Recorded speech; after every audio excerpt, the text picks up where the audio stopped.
Turning 63 doesn't seem noteworthy, honestly. It's not a grand occasion. It's not a neat, even figure. It just feels worn out. I passed the morning as I typically do, sipping dark coffee, tackling the crossword, the porch swing groaning beneath my weight, and gazing at a lawn that stays stubbornly brown no matter how often I tend to it. The stillness was soothing, wrapped in that solitary comfort I've come to accept since Ezra cut off contact.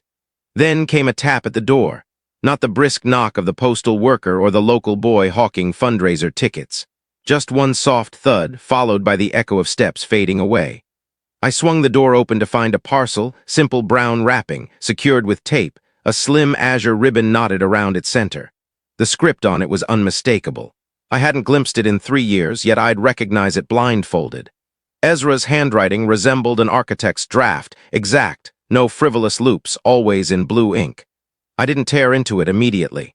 I lingered there barefoot on the mat, fixating on the tidy letters forming my name. Marlene Greaves.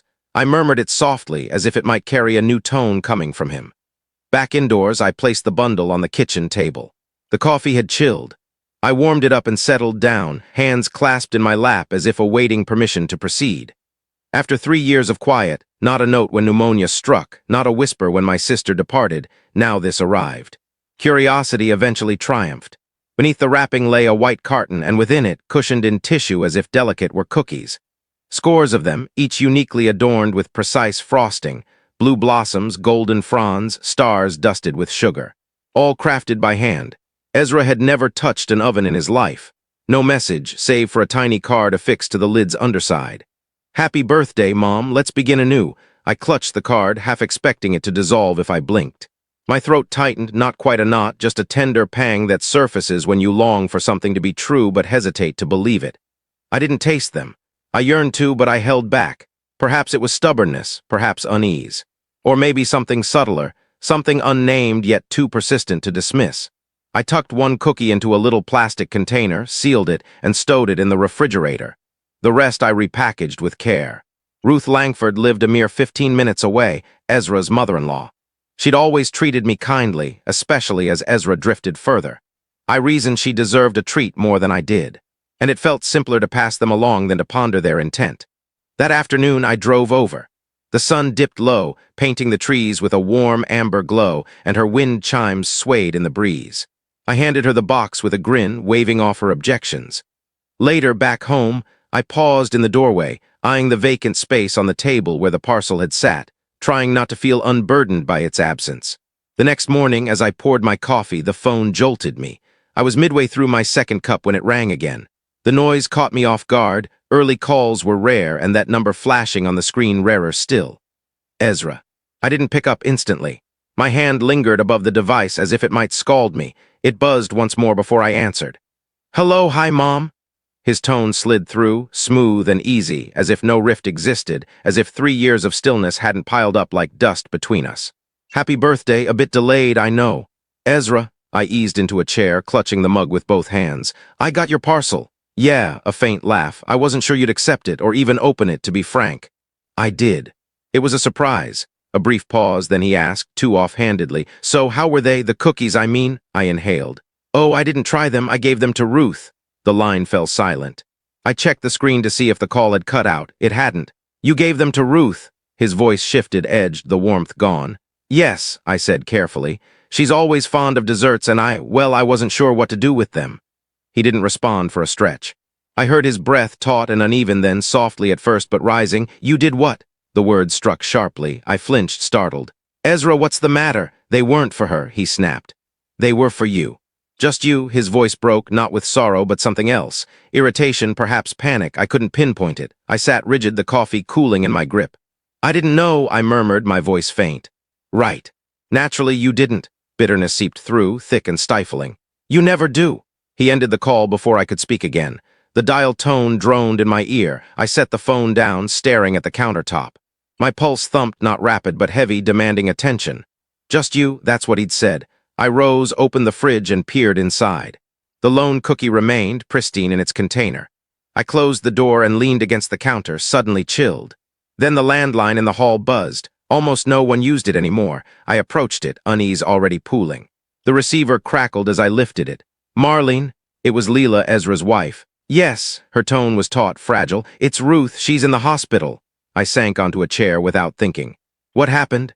She collapsed this morning, vomiting, dazed. I thought it was a bug, but it worsened. She couldn't stand, couldn't think straight. The ER's running tests, they don't know yet. My mouth parched. Did she eat anything odd? A pause. She mentioned cookies, said you dropped them off. I did, I gave her the ones Ezra sent.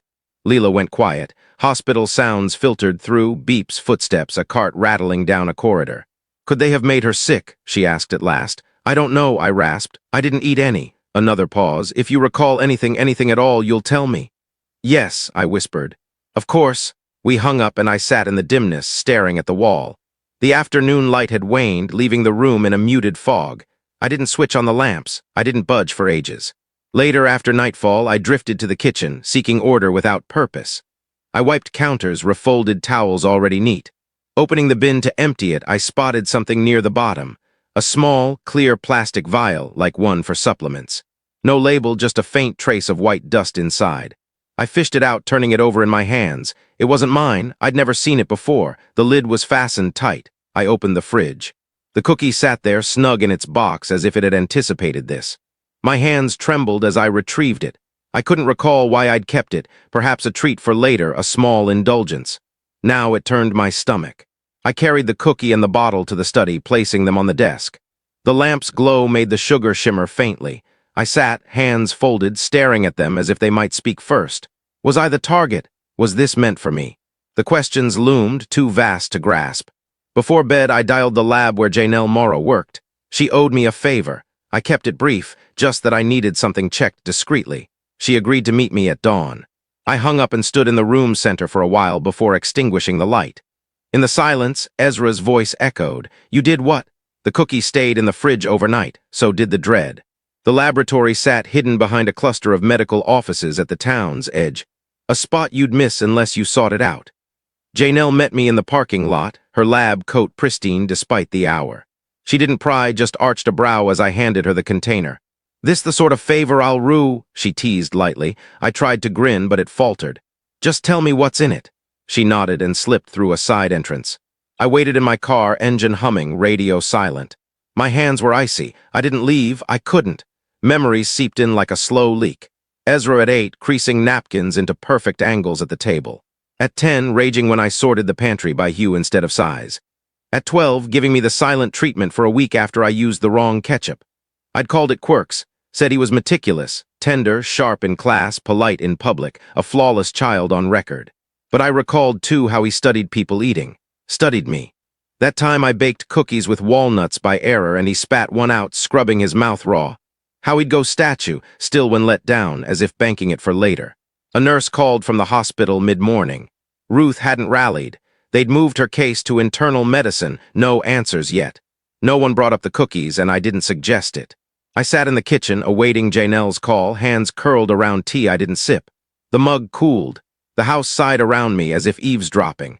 Ezra had always excelled at patience. He didn't erupt like other children, he schemed. Stored slights, sharpening them for the right moment. When the phone rang just past noon, I startled. It's Janelle, she said. We ran basic tests, then dug deeper. I held my breath. There's a substance in the cookie linked to aconitum. Monkshood, highly lethal, not something you'd find in food by chance. I shut my eyes. You said someone ate these, she pressed. I couldn't reply, she paused. I'll log it discreetly. After we hung up, I sat motionless for ages. My son had mailed me poison in a gift I'd handed off like it was trivial. That evening I paced the front path, unsure what I sought. The sun dipped low. A breeze bore a whiff of cinnamon, or perhaps just nostalgia. Then my phone hummed, an unknown number. I answered. This is Detective Fallen Rays. Are you Marlene Greaves? I faltered. Yes. Dr. Morrow referred me. She said you requested a tox screen on a food item and asked us to step in if it raised flags. Correct. I wanted to deny it, to shield the fragments of what once was family. But I said, yes, that's right. A pause, measured but gentle. Can we meet to discuss the findings and your worries? I agreed, though it felt like sealing a pact. We met that afternoon in a modest office behind the precinct, nothing theatrical. Ray's mid-30s had keen eyes that didn't linger. He offered water, I declined. My hands kept fidgeting, twisting a tissue I hadn't noticed I'd brought. He began gently, asked how long Ezra and I had been apart, how often we talked. When the parcel arrived, what it held. How Ruth factored in. I answered plainly with all the clarity I could muster, stifling the feelings that bubbled up. He listened, scribbling on a yellow pad, never cutting in. Then the tougher questions. Do you think your son intended to hurt you? I stared at my hands. I don't want to think it, but the cookie was poisoned. Ruth didn't make it. I didn't. He sent it. And that bottle in the trash, it's not mine. The timing aligns. Any reason he'd target you? Money, old grudges? I winced. He's harbored resentment, I think, always has. Blames me for things I couldn't mend. Ray's nodded faintly, though I sensed skepticism in his gaze. All I had was a toxic cookie and intuition. No prints, no witness, no admission. He leaned in. Would you submit the cookie and bottle as evidence? Let us start an official case. I wavered. It felt like disloyalty, though I knew better, though Ezra had struck first. Yes, I said at last. If he's done this before or might again, I can't look away. He rose, ending the meeting. We'll catalog them and keep you posted. Call me if anything shifts. Leaving the station, the sky dimmed. I entered my car, locked it by reflex, and gripped the wheel. Not quite guilt, something older, Rower, the truth that motherhood didn't fade when the child turned stranger. The part of me that once made Ezra's lunches now sat mute and dazed, wrestling with how the boy I raised became the man who sent venom in a bow. That night, I didn't rest. I left the hall light burning. Every groan of the house jolted me upright.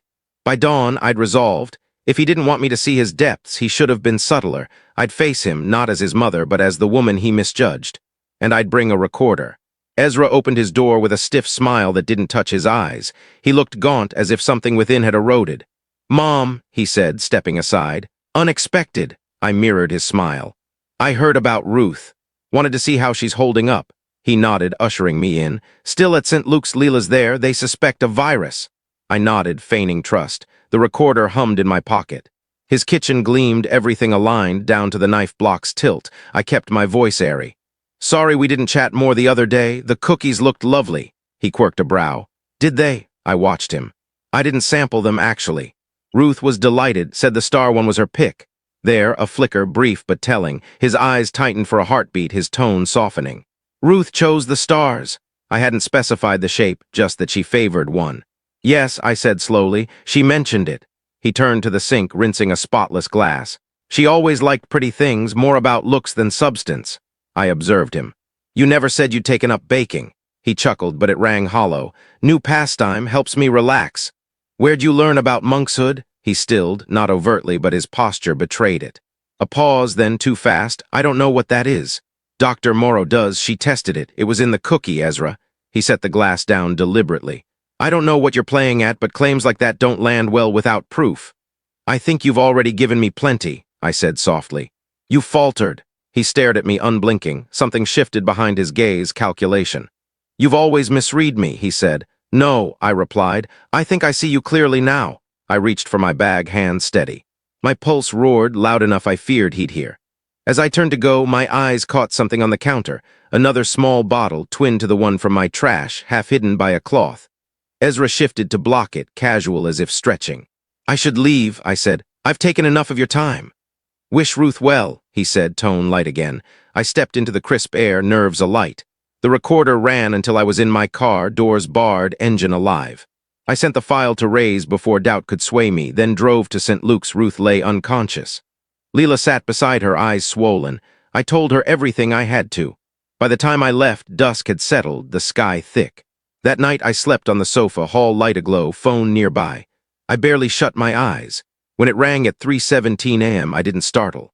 Ray's called after dawn. The recording, paired with the tox results and Ruth's chart, secured a warrant. Ezra was detained by noon, calm, poised, as if he'd practiced. I didn't visit the station. Words were spent. Ruth roused gradually over days, bewildered, then thankful, then mute. I sat with her when Leela couldn't. She didn't probe, and I didn't volunteer. One afternoon, I took her hand. I'm sorry, I said. She squeezed back once. That sufficed. Leela wept in my kitchen later that week. Said she should have seen it, Ezra growing odd, distant. She'd found cryptic notes in his journals, jars of unfamiliar herbs, thought it was stress relief. Turns out he'd posted on niche herbalist sites under an alias for years.